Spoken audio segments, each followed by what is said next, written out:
You serious? They don't know. Everybody knows you never go full retard. You know, the school shooting epidemic is terrible. And I get it, and the fight against it is noble. We need to stop it.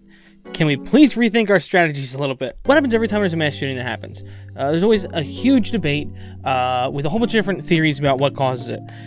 Very little seems to really go back into more research about it, though. It's a mental health issue. No, it's a gun's existence issue. No, it's a violent video games that I bought for my kids issue. I know there's a rating system that I didn't bother to learn or didn't bother to follow, but it's the game maker's fault, not my fault for buying the games they're legally not allowed to have. Sorry, I know the video games thing, there's been a whole focus on the video games thing, but nearly every study and every bit of evidence that has ever been produced on the topic of video games causing violence actually points to the exact opposite of the common thought, where video games actually seem to reduce because they're a stress reliever. They do not tend to cause people to become violent. There's more evidence to suggest that in their daily lives, people playing video games, with violent or otherwise, tend to actually be less prone to violence. And parents everywhere claim it's the video game's fault, but they don't ever consider the fact that they're the ones that bought the violent video games for the kids in the first place, and that there is a rating system that they don't understand or haven't bothered to care about. Alright, rant over, but solutions are coming out of the woodworks now.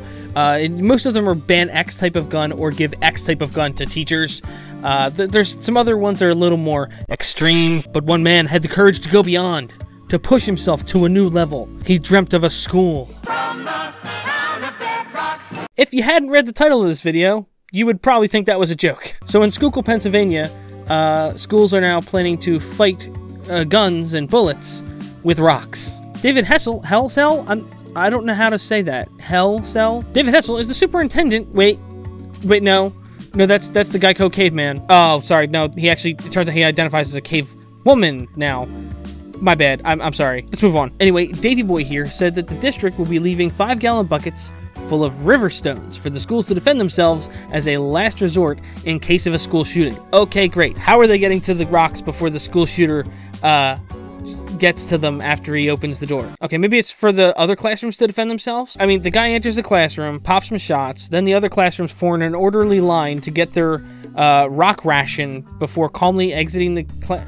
What is he expecting to happen here exactly? How exactly is this working in his mind? I do kind of wonder if this is maybe just a deterrent in their mind, like a placebo or a sugar pill. Maybe hoping that these people will turn back. They will decide not to do it because they're afraid of getting bruised up by a couple of rocks. But, I mean, you know, half of the people that commit these mass shootings die to suicide or in a shootout anyway, so I don't think they're that afraid to die, let alone get a bruise. He says rocks are more effective than just crawling under desks, but wouldn't putting in a fire escape on the side of every classroom, wouldn't that be more effective? I mean, you could always hire security, too, to watch cameras that are aimed at the entrances and make sure they know who's coming in and out. I mean, I don't know. There just seems to be a lot of options. Then some of the ones you're going with seem like they're lacking. That bucket could be used for something else. That bucket could be used for a lot of other things without the rocks in it. He said the rocks are only a small part of the plan, too. The overall plan is much bigger. This overall plan also includes plans to install umbrella holders full of twigs in every classroom to combat knife violence, 2 pairs of boxing gloves and a referee's jersey to every classroom to combat fist fighting,